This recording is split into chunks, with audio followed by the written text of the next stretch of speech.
Alright guys, it's Wednesday. We are at our first install of the day.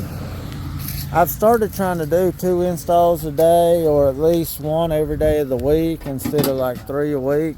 Just we're not making enough money to pay the bills and get any profit. We got to do more videos. We got to do more jobs. That's the name of the game, but got to have the employees to do it. So got a nice customer here. Met him before he come up and we looked at laying out this sink together, because they built this cabinet. We got a good ramp here, I guess wheelchair accessible, so it's also no lift accessible. And then of course the cabinet is right here. I keep getting confused because it's a drop-in, and we don't do a whole lot of drop-in, so I was looking for how I was going to set my sink in here and all that stuff. So he's got a really sturdy cabinet here, so shouldn't be a problem there. So we're going to roll this thing in here. It sets up a little high. I don't know if the no lift cart's going to go up that high. We'll see. And just like always, I'll show you if we run into anything and how we fix it if we do. Alright guys, this is what you want to look for before you bring your top in. So we've only got 1 cabinet here, so we're not having to seam anything together or anything like that. But this thing's got a cooktop or a drop-in cutout in it, and thankfully we know what we're doing, so we only block it. That leaves a little bit of meat, a little bit of strength to it. And then once we get it supported, we finish cutting it out. But I don't know how well this is showing in the video, but we've got an 1/8, 3/16 of a gap right here in the middle. That's dead where the sink's going to be. So that's the weakest point in the top. So right now my guys are outside putting the support bars across it. They're getting it ready. We're going to put 2 support bars. And that and the meat's going to give it stability that we can get some shims and such up under it. I'm going to check the other side here and see what we're working with.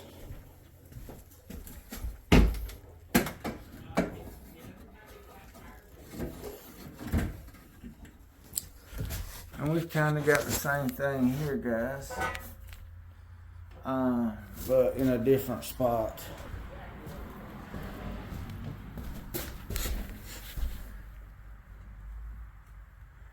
I don't know how well you guys can see that, but the gap kind of comes down here. It's not as bad on this side.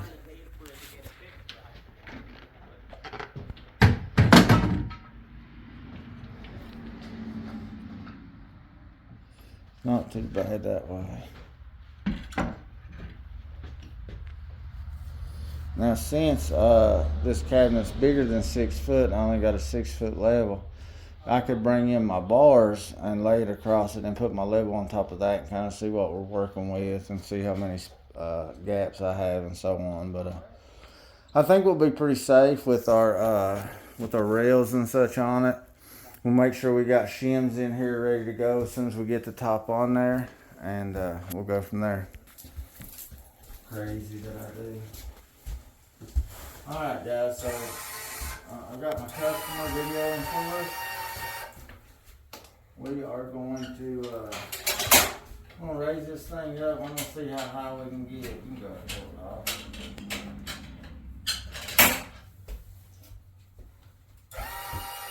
I'll put it, see what we can do with it. Just as I suspected. Alright, so we're about 4 inches shy here, guys.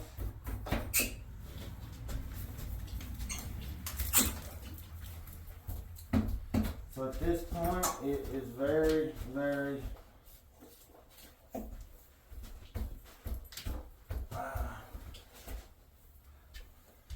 very important to make sure your bars are stable. Alright, so I got an idea. Mm-hmm. So I got an idea. a little and roll it down like we do on the carts at the shop? Yeah, we could do that, but in doing that, we're going to have to roll it up this way, right? So we got it rolled up this way anyway. I say we just roll it up a little bit and get it on there. But hold on, I'm going to get everything set up first.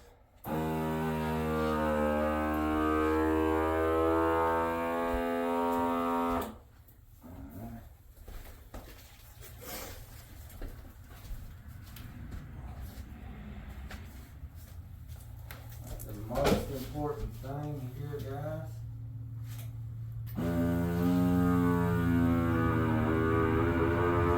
don't do anything yet. I'm just gonna roll it forward and let these drop.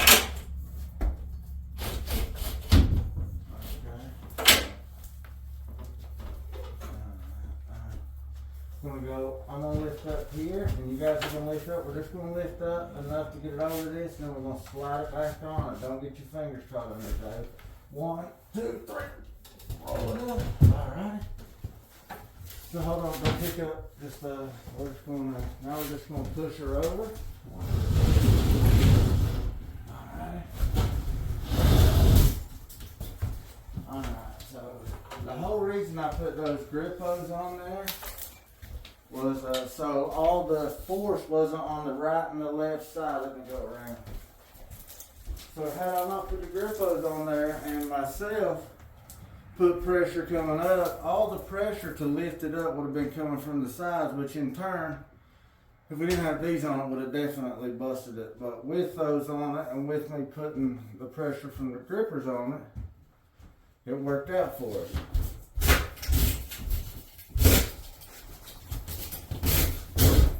The main thing when you're moving a top like this, and you might think it's something simple and everybody knows it, and you might think even after you told them 150 times that they wouldn't do it. But it's best to always remind them, do not pick up when you're sliding it. Lord Jesus is my witness. As many times as I've told them, I turn around and watch them pick that top up while they slide it. Not saying them in particular, I'm saying them as people who have worked for me.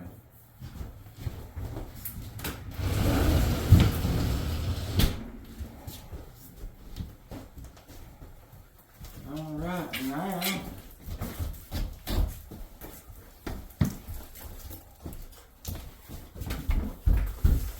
just want to work it out and get our overhangs and all that set up and get shim. The reason I had the shim is we had this space under here like so. So every time you put a top on like this, one of the first things you want to do is put shims in all your gaps. And by all your gaps, I don't just mean front, left, back. Then you want to open your cabinet doors and go on the inside. And in each cross piece of the wood you got, you want to put your shims in there too.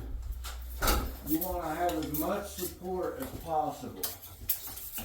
If a customer gets granite, quartz, marble countertops, and if their installers install it properly, seal it properly, and so on, it should last them the entire life of the home, whether they're passing it down to their children or their children's children. There's no reason this stone should ever go bad or ever break as long as it is put in properly. Alright, I'm going to free my customer up. I just wanted you guys to kind of see how I put it on. It's very important. Looks like you're taking a lot of time when you do something like that, but if you look at it this way, say we took an extra 10 minutes to spray water on it, put our rails on it, put our suction cups on it, take our time rolling it in here and then stop, go back out and get the grippos, discuss our game plan before we just grab it and throw it up on there. We have what, a total of 10 minutes? Maybe. If we don't do that, if we come in here, roll it in, pick it up, don't talk amongst ourselves, you know, don't work together, don't put the support brackets on it, and we pick it up and we break it. It's 35-40 minute drive out here, so you got to drive out here today, the drive back today. Then you're going to have to find a piece, recut it, refabricate it, repolish it, Then you're going to have to put it back on the truck, drive another 35 minutes out here, and then your customer's going to not be happy because they have to wait longer. So to me, 10 minutes is a small price to pay to get a top in safely. Alright guys, I'm not, my brain's not firing on all cylinders today, so I didn't put my cooktop bag in before I put my top on, so I had to go underneath and do it, so it took me a little extra time. That's why I don't like working Sundays. I 100% feel Sundays for fishing, rest, and the Lord. When you work on Sundays, you don't get time to rest. Your mind don't have time to reset. Your body sure feels like feces for the next week. And I had to work this Sunday to get that office ceiling done, and I just ain't been right ever since. So, but we got it in there. We're gonna get it done. We're getting ready to start cutting this cooktop. When the customer comes back through here, I'll get him to video us, and that way y'all can see. Alright guys, we're getting ready to cut this cooktop out. I'm gonna make sure I got power on my thing here. I'm good. It's not always possible, but when I do have the opportunity to have two men with me, when I have a cooktop or a drop-in sink cut out, this is a drop-in sink, I just said cooktop. If you run two vacuums, you get a lot more of the dust. We always block it so that we're doing the minimum amount of cutting in the home, but we still get the support of having some meat. We don't just have a hole, okay? So normally we cut the front, the back, and then if we have to readjust this, we will, and then we cut the sides, which is our last thing. I just showed you the cooktop bag underneath. You don't put that cooktop bag underneath, it's going to fill all this cabinet up with dust, and you're going to be under there for 20-30 minutes cleaning it out. If you have the little fancy rails that shut themselves, you know, and you don't cover them up and you fill this up with dust in here, you're going to be buying new slides to be put in here and paying for labor having put in, because that dust is going to get in it. Those things got some type of oil or grease in it, the dust gets in it, and then when it slides, it goes, and then it doesn't slide. Very important to use a cooktop bag on them. Another thing that's very important when you're doing a cooktop cutout, especially if you have nice flowing hair like I do, you want to cover it up, because that dust is going to get in your hair, and you can't do anything for it. So that's why I always carry this bandana to cover up my flowing hair. And then we're going to put our mask on so that we can breathe later in life. And then we're going to put our safety glasses on, not necessarily for safety, but to keep all you YouTube know-it-alls from running their mouth asking me where my safety glasses are in my video.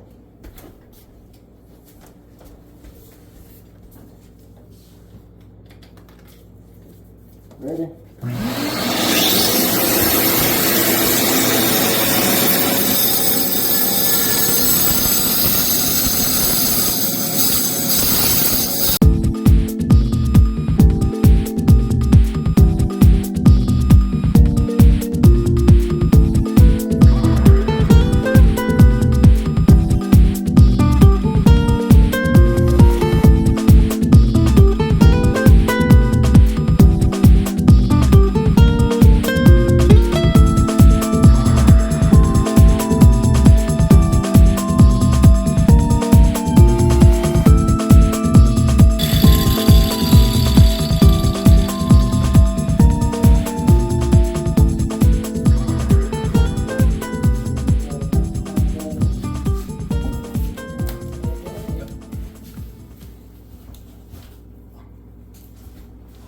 So that's how you pull it out. This sink here in particular, we didn't have a whole lot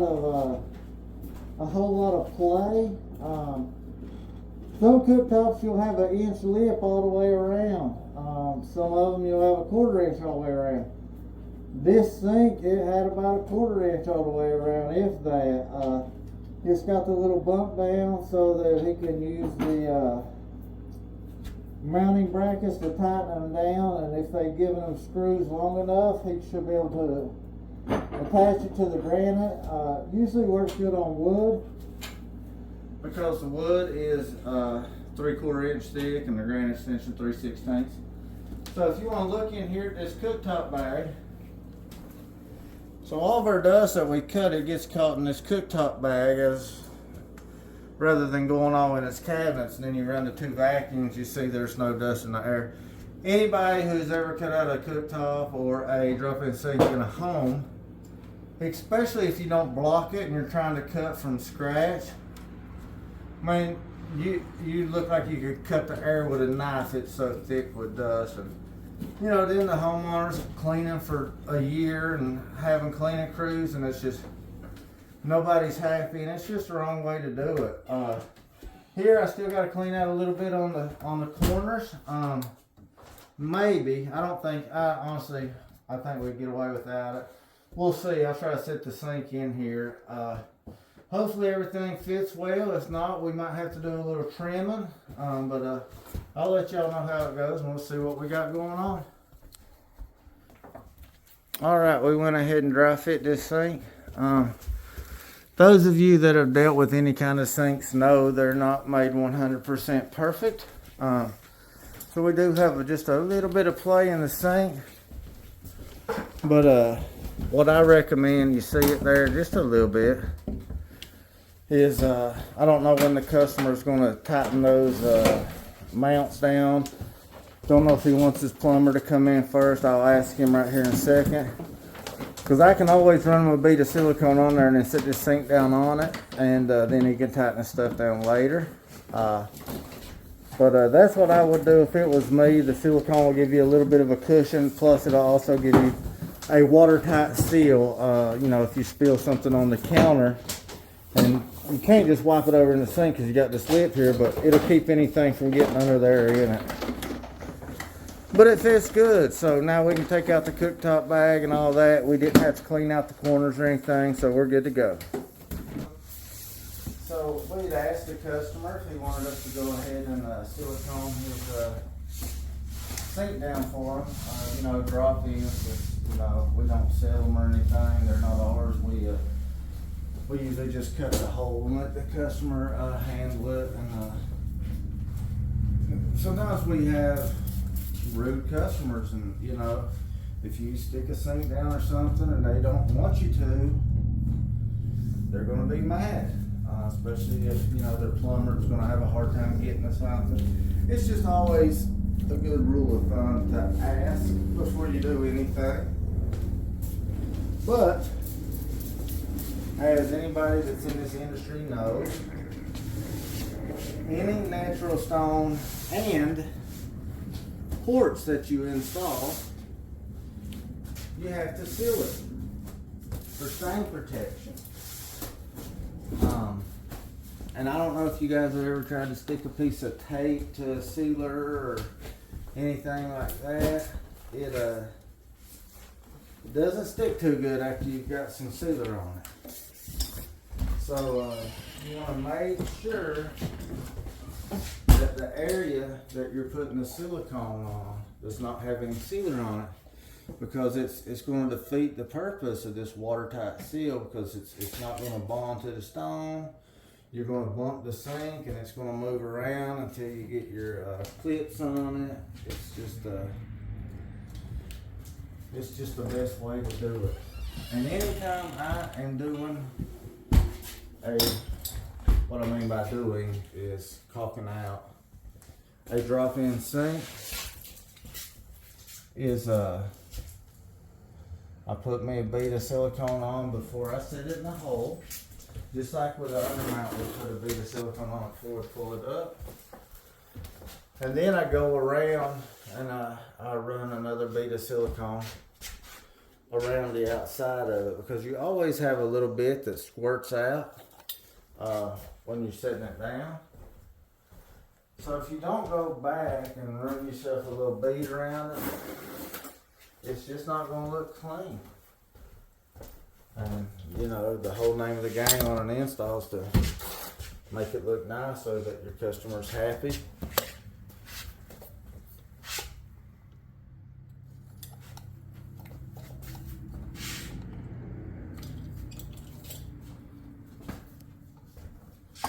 after you run that little bead around it, you want to spray it with denatured alcohol and wipe, just like you're doing backsplash or anything. That's going to keep it from sticking any place but where you want it to stick.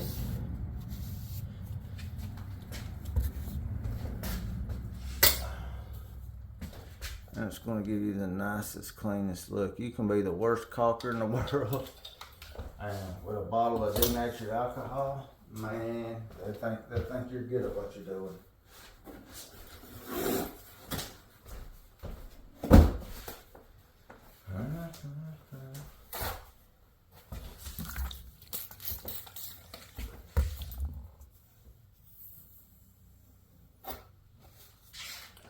And as you can see, we always use color match silicone. Very rarely do we use clear, do we, Tony? Blackstones. Yeah, that's about it. Black or dark stones, uba tuba, things like that, we use clear. Otherwise, it's trans white, trans beige, or trans gray. But I would have not believed it if we didn't do it here. But trans beige is the one we use more than anything. I would have thought it'd be trans white, but it's trans beige hand down, ain't it? Mm-hmm. It's the one we run out of all the time. Yeah. I just think it gives a nicer, more professional look to the job. With the fantasy brown, the trans beige matches like a dream.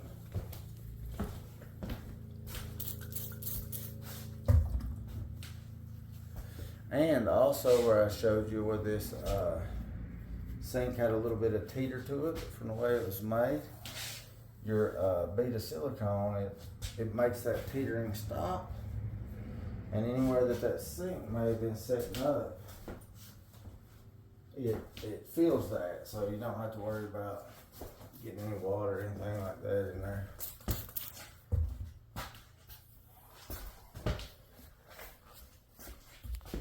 And then when you're put a bead of silicone, you're setting it down. You guys might be a little cleaner at it than I am, but I always tend to get it on myself and on whatever I'm working with. Alright, and so that's good for the sink. We will dry the rest of this alcohol off and put a little bit of sealer on here, being careful not to touch the silicone. We do need to talk to the customer again, however, because we want to ask, if you'll point it over here, Tony, we want to ask whether he wants us to use a color match silicone over there or paintable caulk.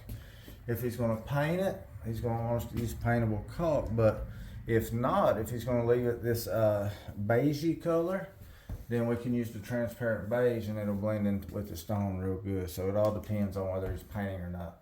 That just goes back to always asking questions about what you're going to do. So I'll ask him that, and then we'll get back to you and I'll close it out. All right, we spoke with the customer and he is going to be painting all this here. So in that case, we're going to go ahead and use paintable caulk. If any of you guys have ever tried to paint over silicone, it just bubbles up. And, I've gone back to jobs other people have done, and they have put silicone on stuff that people are painting, and it looks terrible, man. So I would never do my customer like that without asking. You know, it's their home. If they want me to do it, then I'll do it. But I would never. I mean, trust me, it's hard to get that stuff off. You know, if you try to take it off, you're still gonna have problems painting in that area. So it's just a good idea not to do it unless the customer tells you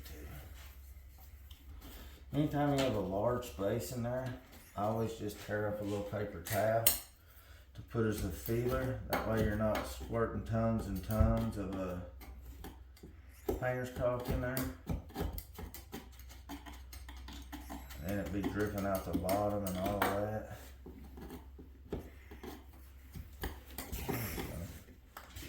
And then we got a little area over here.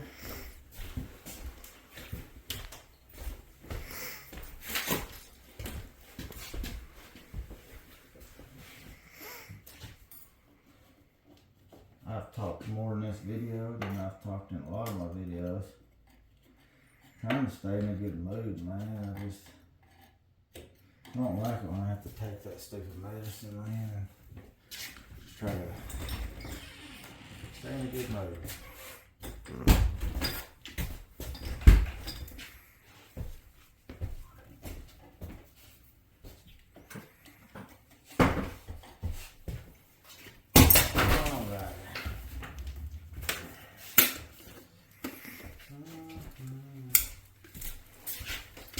Alright.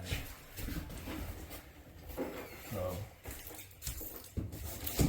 when you have a wall like this with your painter's caulk or silicone, whatever you run these grains in here, they can be your enemy.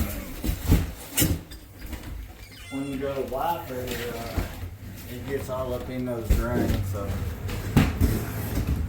I try to keep it as clean as I can. And then once I start wiping, I use a lot of water when I spray. Try to keep it out of those grains. It's not the end of the world if you get it up in the drains, if the customer's going to keep painting anyway. But, you know, if it's going to be 6 months before they paint, they probably don't want to look at that painter's caulk running all the way up the drains and the wood on the wall. We're just going to spray this with water just like we did the silicone with denatured alcohol. See how it's going up those drains?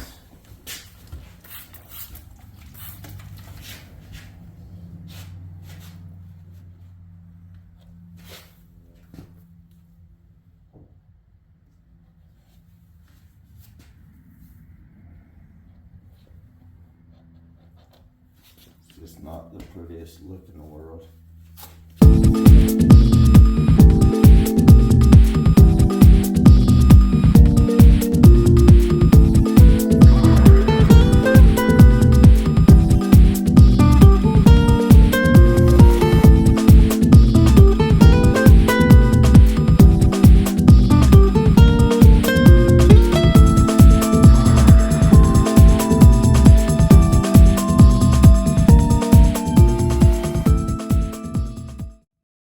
Down the side of the wall.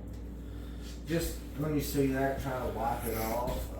It'll continue to do it. So even after you leave the home, there may be some run down. You know, just if your customer calls worried about it or whatever, just let them know that what it is. It's just water and it's not that big of a deal. So anyway, that's it, guys. I will let me show you that we've cleaned out underneath and all that. And we'll pick up the stuff on the counter and, you know, show you what it looked like. So you can see with that cooktop bag and stuff, we didn't really make any mess in here. There's a little bit of sawdust, but that's from something else. But we made sure to clean that real good. And then you can see we ran that transparent beige underneath. And I think it looks great. This was a really pretty piece of fantasy brown, and I think the customer may have gotten this sink from Lowe's, wherever they got it from. They had some issues getting one in that didn't have a crack in it, so I think it took them 3 different sinks to get it, but I think the sink matches really good and looks good in this stone. I hope they're happy with it. Alright guys, everything's done. There's the aftercare sheet and the little cross and you know, prayer card, and then our cards and pins that we leave on the install. So wasn't bad for our first install of the day. Thanks for watching, guys. I shall see you on the next one.